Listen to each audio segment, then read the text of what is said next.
Welcome to the Melanin Private Practice Group podcast with your host, Jaylyn. In this podcast, we focus on providing helpful information to new and existing mental health practitioners interested in starting a private practice and or those who are currently in it but just need a little bit of help.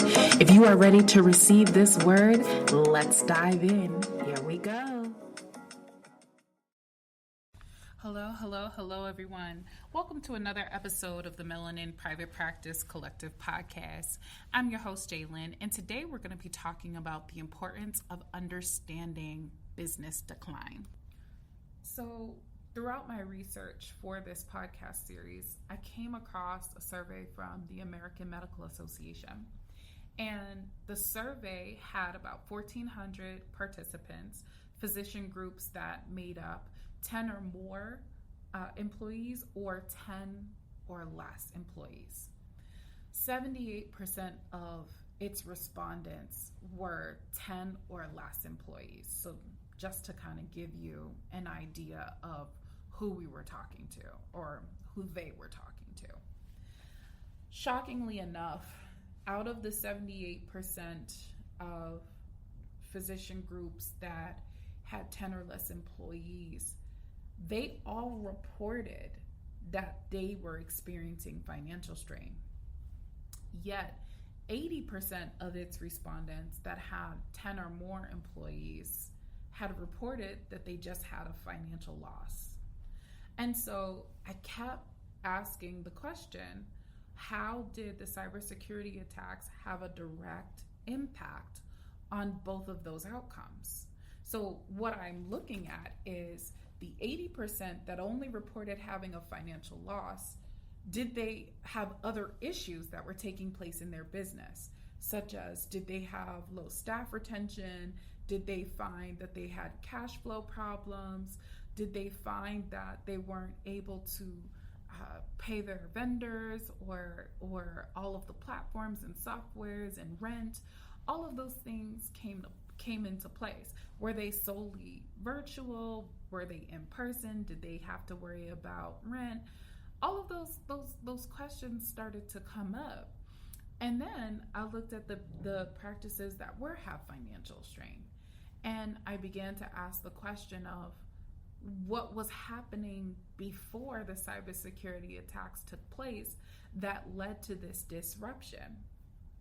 A lot of times, people don't know what's happening in their practice until something happens. And so this is where providers really need to take a hard look at their processes on a regular basis and really start to pay attention to the many obstacles that can take place. I often like to give the analogy of falling down and getting a cut, okay? If I'm a track star, right? I ran track and field in high school. And so one of the ways that you had to make sure you were healthy was you had to remain hydrated, you had to eat the proper foods, you had to attend your workouts, attend the practice sessions in order to really perform. And it's oftentimes when you weren't taking care of yourself that injuries took place. And so this one time I remember I was racing, and I had tripped over my own feet. Till this day, I still don't know how I did it. But I had tripped over my own feet, and I fell, and I scraped my knee. And I scraped my knee pretty bad, right? And so, I'm crying, I'm embarrassed, I'm feeling all these things. And I remember the trainer ran over to me, asked me if I was okay. And the trainer began assessing other areas.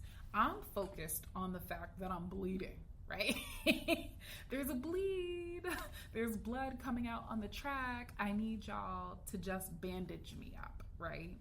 And the trainer said, I'm not worried about the bleed as much as I am about the other parts of your body. I can address the bleed, right? But I need to know if there are other parts of your leg that are affected by this fall. And with that same mindset, I want you practice owners to get to the habit of saying, I see the problem, but I need to see what other issues are tied into that problem. Because if I don't look at the other issues, right, and I solely look at the surface issue, I'm not able to stop a more catastrophic event that takes place and can ultimately affect my ability to survive, my ability to live, my ability to provide for self, and my ability to make sure that those whom I have employed are good and their stress levels are reduced. So I want you guys to get into the habit of performing regular audits with either a gap analysis or a root cause analysis, and I'll explain both of those in a moment. But also really start to take inventory of how you showed up during these challenging times over the last 6 months. Okay. So before we go into the explanations of what a root cause analysis is and a gap analysis is, I want to first address the inventory of how you showed up during this time. So one of the things I often like to remind my clients of is that when you're going through challenging times, it's important for you to understand what you're thinking, you're feeling, and really important for you to know how you deal with challenges, right? Setbacks, things that weren't planned, unforeseen, didn't see it coming, and it's disrupting your entire life. And the reason I have my clients provide that in an assessment to me is because I need to know how I have to help you navigate this challenge, right? If I go in blind and we deal with a crisis as it happens, and you have a mindset that creates a barrier for the business, it's gonna be harder to keep you on track and reaching your goals. So it's important for me to know what kind of mindset you have so I know how to coach you and get you to a place of wholeness, right? Get you back on track. So there's a few mindsets I want to review with you guys that can have a negative impact on decision making and addressing challenges. The first one is the catastrophizing mindset, okay? This mindset is often a huge barrier to business decision making. This mindset often leads to negative assumptions and not supported by any facts, but more so the emotional state that you're in that moment, the feelings that you have towards the challenge, and can lead to unrealistic problem solving. So that is a barrier for so many reasons, right? The number one, and it was stated within its definition, the assumptions. Assumptions are not facts. They're not supported. They are hypothesis, if you will, of what could happen, an event that hasn't even happened yet, right? And so when you're faced with a challenge such as the cybersecurity attacks, and you have an assumption, we're never going to get paid in time. Well, where do you have that thought? Like, what is substantiating that thought that has you believing that you're not going to get paid in a timely manner, right? There are so many different avenues that could have taken place in that moment, right? You could change clearinghouses. So one client of mine changed EHR systems, which uses another clearinghouse. And as a result, although that clearinghouse still had connections to Change Healthcare because it is the largest and most recognizable clearinghouse, they were still able to get a lot of their claims paid to them because they made that switch and they made it in a timely manner instead of just, sitting around complaining and making assumptions that weren't supported by facts. So pay attention to that mindset if you operate with that mindset. The next one is negativity bias mindset. And while it does have an impact, it can also be reversed quickly with the right coaching. So, for example, you focus more on the negative aspects than you do on evaluating the options that you have to overcome the obstacle. So, an example of this might be when one of my clients went through financial hardship. They focused on the fact that they were being sued for not being able to pay the bills as billed, right? Instead of focusing on how they could negotiate and fix the problem, they had already made up in their mind that the problem was set. They weren't going to be able to pay it. They weren't going to have any other options out of the situation. And thus, they ended up creating an even worse situation for them where they really couldn't pay not only that vendor, but their contractors, their employees, and faced additional legal problems because they would not address the problem. So pay attention to negativity bias, as it can really cause some damage within your practice. Other negative mindsets could be negative rumination. Negative rumination, y'all. I hate pronouncing these bigger words. And yes, I'm looking at my outline. So negative rumination is dwelling excessively on the past negative events. So one of my clients, there was this saying that she used to make: when it rains, it pours, right? So if you have one problem in your practice and then you have another problem and then you have another problem, all you can see are the negative events that are taking place. You're not thinking, how do I prioritize? Which one is the most critical that I need to address? And if I have another problem, how do we add it to the list of problems that need to be solved? But most importantly, what is its relationship with the other existing problems? All right, so you don't have that ability because you're so focused on the fact that problems just keep happening. This does not help you move objectively, nor does it help you make effective business decisions. And then I'm also going to leave you with one more. There's more, but I believe you're starting to get the point, but I want to leave you with one more: an outward directed anger. Now, this one is, in my opinion, it is really important, okay? Outward directed anger can lead to blaming, harboring feelings towards people in certain roles. So even if it's not you, the leader, it could take place amongst your employees, right? So you might have somebody in intake that is getting all these patients in and can't understand why billing can't get it together and why billing is causing all of these financial challenges. And it's not necessarily that billing is causing these financial challenges, although that could be a barrier, but more so that they're frustrated because they have not been paid. They're still showing up to work. They have bills to pay, and the only source is to blame the person over that department.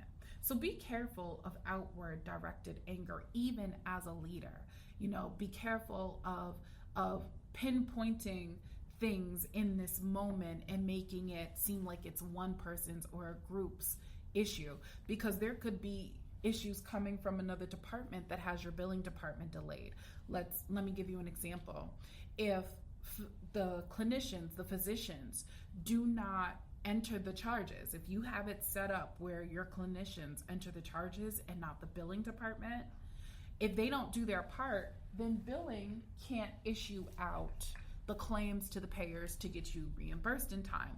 If they have to wait more than 60 days, more than 90 days, more than 6 months for these claims to go in, you have a problem, and you need to work with your clinicians to understand why it's taking them so long to get these claims to the billing department. And before y'all say, oh, that's a force, That's not happening. I can tell you for a fact it is happening. One of my clients had a major issues with getting clinicians to complete their notes, and the system that they utilized would not allow a claim to generate until a note had been completed. So the billing department was dependent upon the clinicians to do their part in order to make sure that the revenue was coming in the door.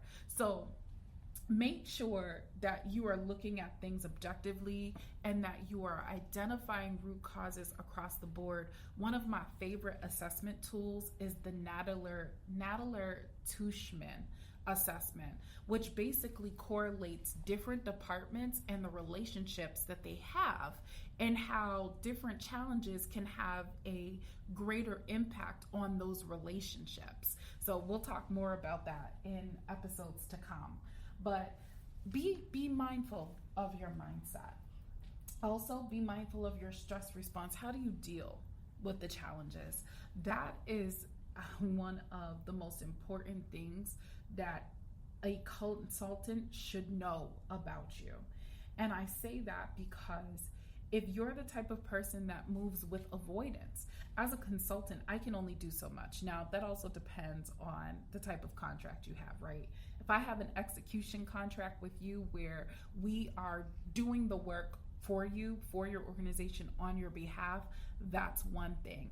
But if I'm just consulting you, like I'm just giving you recommendations of how to overcome these challenges, and you don't follow the recommendations because you don't feel like dealing with it, or because you're frustrated, or because you're angry, or because you just don't know how to process this, that's going to be a problem, especially if you have employees and contractors.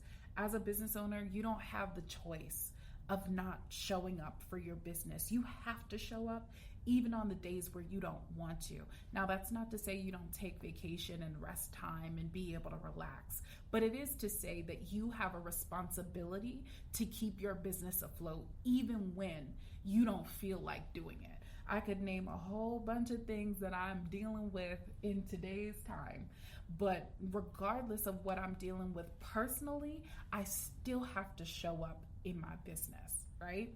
So make sure you are checking your stress responses and you are being honest with yourself about not only what you need, but how you're showing up in that moment. And delegate. Delegate, delegate, delegate, delegate, delegate. If you don't have a virtual assistant, you need a virtual assistant.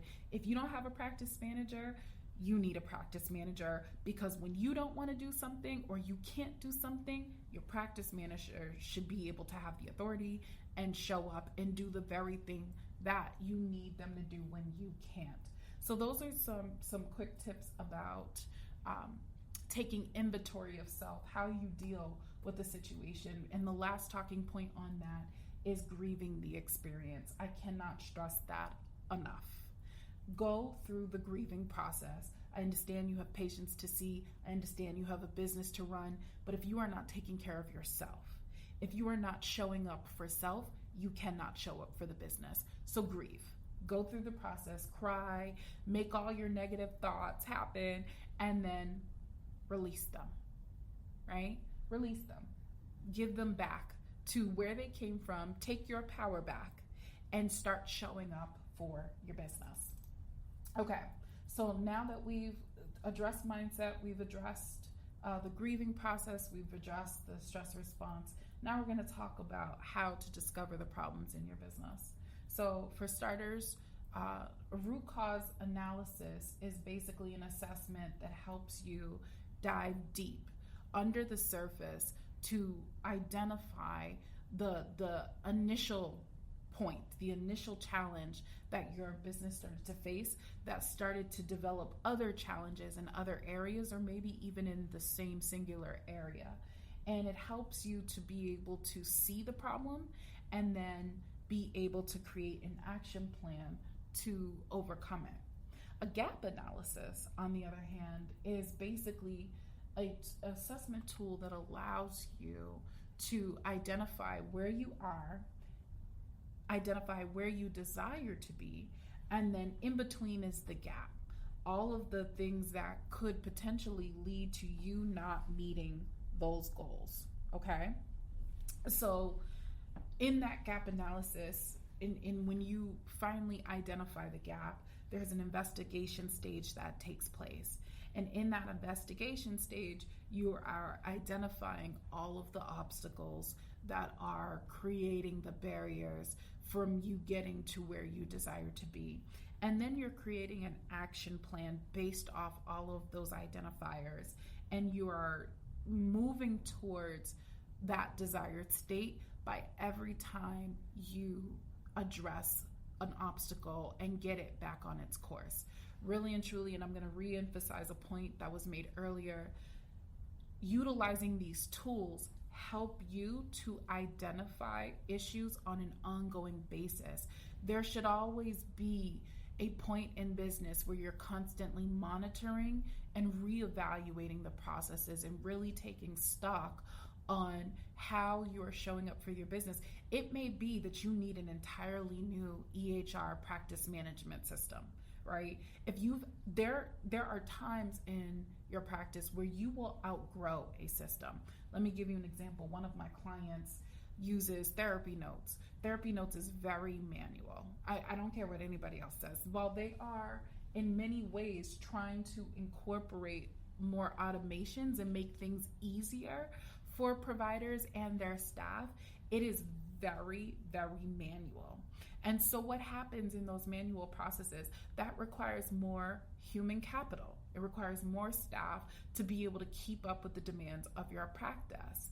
And if you do not have the financial resources to hire more people, what tends to happen is things get missed, or you overhire, which means you extend out more money and you're not getting a return on your investment, because what the real problem is the system. The real problem is the intricacies of that platform are not meeting you where you need to be. So in order to address it, you have to have a real conversation with self, set a real budget. If you're going to plan for a system change, you need to know what are your offboarding requirements. You need to know how long is it going to take you to get into a new system, but most importantly, you need to know how this is going to impact claims processing. So for example, if all of your ERAs and your claims are going out of Therapy Notes, but you're trying to switch to another software, where else are you getting your ERAs and where else can you process claims? Do you have an Availity account? Are you paying for the Availity Essentials Plus plan, or do you just have Availity Essentials, which Availity Essentials Plus offers additional payers, additional processing, right?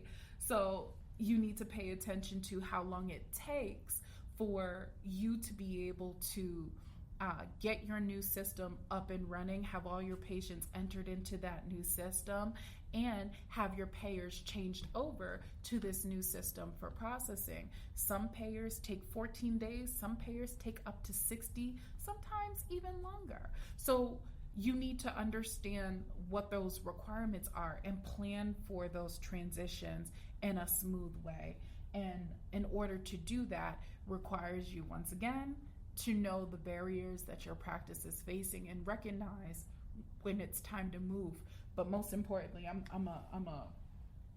also add this caveat. You need to know which systems are good for startups, which systems are good for scaling, and which systems are good for growth. Okay? Every system has its own goals. And what I mean by own goals is they build it for a certain target market. The same way that you do target market research or market research to know who your target audience is when you first start your practice, because I hope that's what you did when you first started your practice. If you didn't do that, then we need to have another conversation.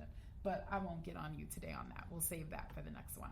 But each system has its target market, and they focus on that target market for many different reasons, right?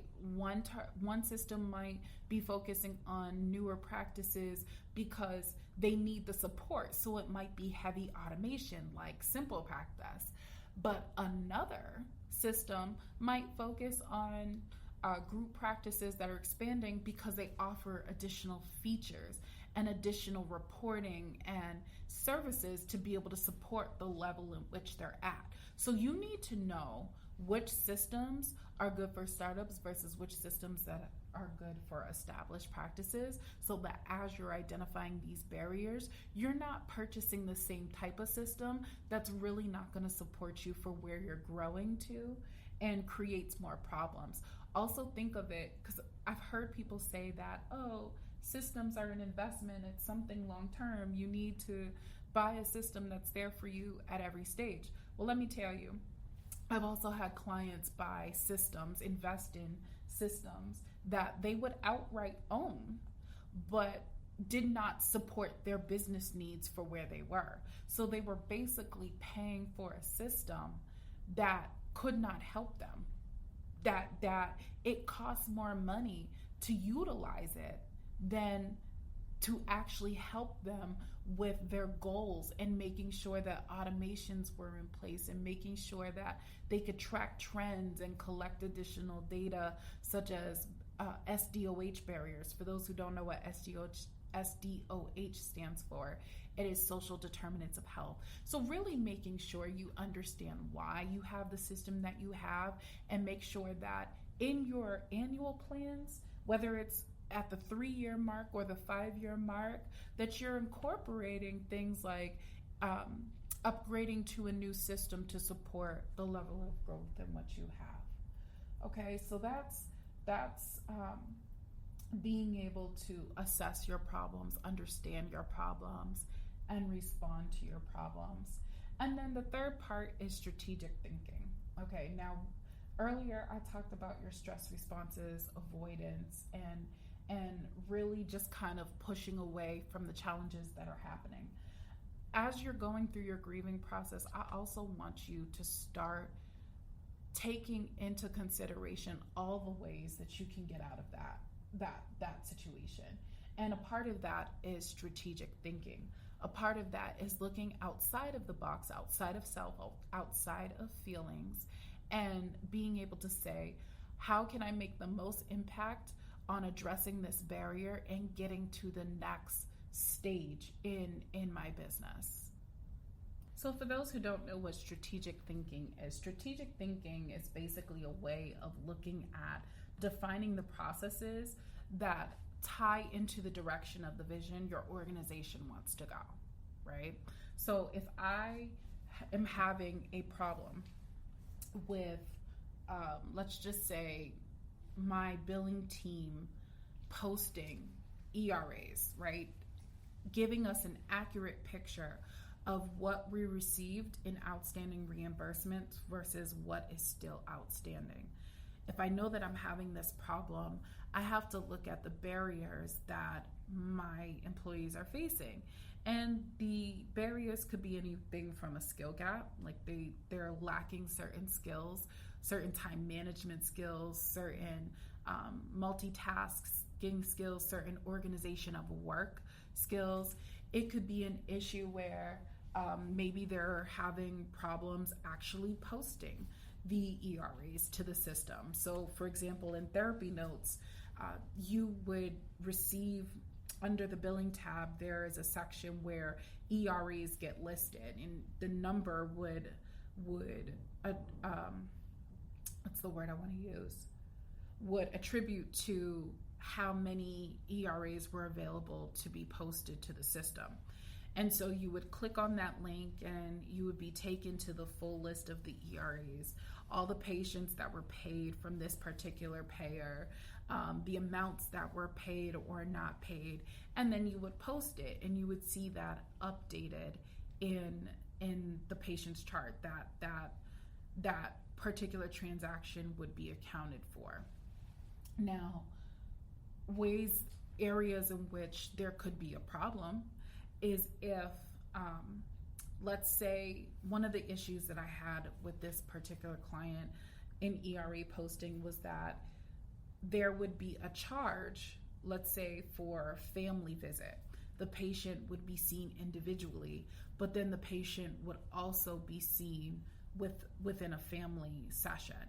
And so if in therapy notes, you would have to create two charts. There would be the individual's chart, and then there would be the family's chart.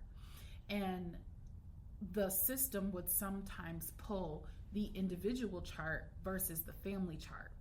And so in order for you to post the payment for the family, you would basically have to go in and you would have to make sure that that family's chart was aligned with that particular date of service, that particular charge, that particular billing. And these challenges would often come because billing would go out under the individual charts, mainly for the subscriber, instead of under the family chart. So it's also paying attention to where billing is taking place and under which accounts it is taking place. And as I said, the system is very manual, so you would have to sometimes adjust things, adjust the dates of service, not change the date, but adjust the dates of service on the actual chart for which that particular session took place. So being able to think about that and say, well, what is the resolved around getting those ERAs posted in a timely manner? If the person who is responsible for posting ERAs doesn't know how to identify that billing was coming out of the individual patient's chart versus the family chart, now you need to look at retraining. Now you need to look at helping people develop critical thinking skills and being able to look at things from all lenses and all avenues. So that is a way of applying strategic thinking in order to meet a goal, to get ERAs posted in a timely manner. So do you have the ability to think outside the box and to plan for the inevitables? Which, if you think about it, by addressing the critical thinking skills, it also helps you to explore another area on the human resource side, which is your annual training and development course, I guess, if you will. What training is needed when you are reassessing your business every year and you're replanning for the next year? One thing that, and I would hope that you guys already knew this, but I'm going to say it anyways, one thing that is most important is you need to ask yourself, what did you learn from the previous year?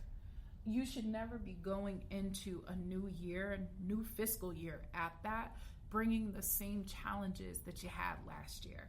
And if you are bringing them, that's where you need a rapid response, a critical response to those challenges so that they're not becoming bigger disruptions later down the road. So with all that being said, I just want to briefly recap. We have more episodes coming for you guys for being able to understand the challenges that lead to business decline and how you show up in that. But to recap, the most important thing that you need to do is take inventory of how you show up, okay? How you respond, how you as a leader are looked at during these times of challenges, right? That is really important.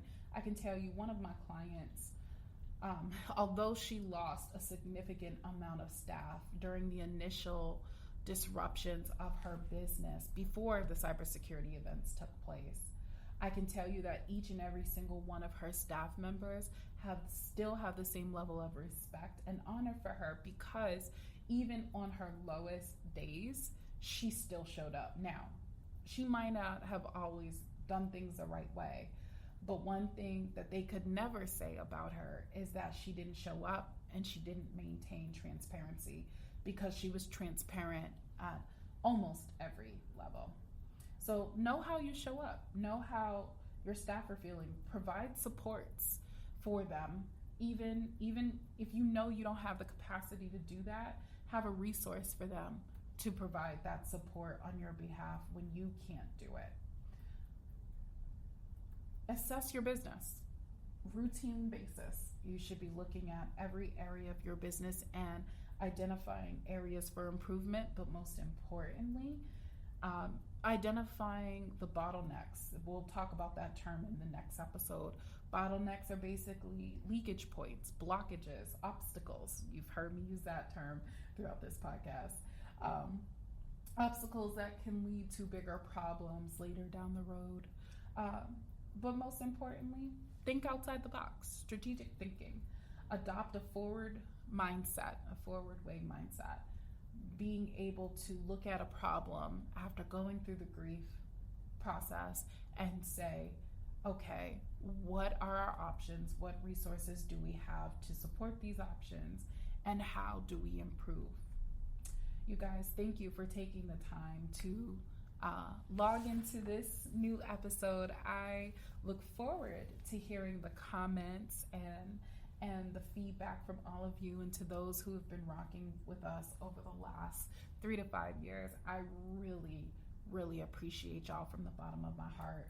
Just so you guys know, JLW Medical Management Consulting, which is the consulting agency I run and operate, is getting ready to offer a new set of services. We have a few things coming down the pipeline. The first one is our 5 strategies for recovering your business, hence why this series is dedicated to understanding the business challenges that you are facing in your practice and being able to get ahead of it before you have disruptions like a cybersecurity attack with one of your payers or clearinghouse. But we also have a new service line which is focused on providing access to consultants at affordable rates. So I, over the last year, have been going back and forth of our target audience and who we really want to work with. And I've come back to the same circle, y'all, that I really enjoy working with group practices, but I also understand that private practices, solopreneurs still need access, they still need help. And one way of creating that access when they cannot afford our regular rates is by paying for individual sessions. I want you to look at it like a walk-in clinic. If a patient wants to be seen for therapy, like they just need to get something off their shoulders, they don't have access to a therapist, they're coming in and they're utilizing the walk-in service. They're able to walk out of that session feeling a little bit better, even if they're not 100%. Well, that's the same way we are incorporating our Spark sessions. Our Spark sessions are designed to help you brainstorm ideas around how to address your problems. And during these Spark sessions, you are allowed up to 2 hours to be able to book me in real time on a Thursday, right? It's only dedicated to Thursdays right now. And be able to talk through some of the challenges you're having or talk through the startup process. And for those of my group practices that are like, oh, I really can't afford your rates right now, you also have the option to utilize our Spark sessions, right? So I just wanted to let you guys know that we're constantly thinking about how we can create access without overburdening ourselves, because the reality is, and I hate to be this transparent, but this is just where we are with the high cost of living, y'all. Okay, we really can't cut our prices for the services that require most of our time. That's not fair to us, and it's not fair to you, right? So we're creating access through other ways, such as our courses, our Spark sessions, and as we continue to evolve and grow and scale, we will continue to think of other ways we can create access for those who just don't have it, but they really want the help. So I'm super excited for what this next season and this next quarter is going to bring. And if you have any additional questions or concerns, don't hesitate to reach out. You can send us an email to info@jlwmedicalmh.org. Right now, our responses to emails are kind of slow. We've been locked out for the last 2 weeks, and we're expected to be back in by the end of this week, prayerfully. Y'all, I locked myself out as the super administrator, so I've been working with Microsoft to get us back in. So Thank you for your patience. If you've sent us an email and we have not responded yet, that's partly why. I promise I will do better with my passwords. Remember, we talked about understanding the obstacles and being able to address it? Well, now I have that new app, LastPass,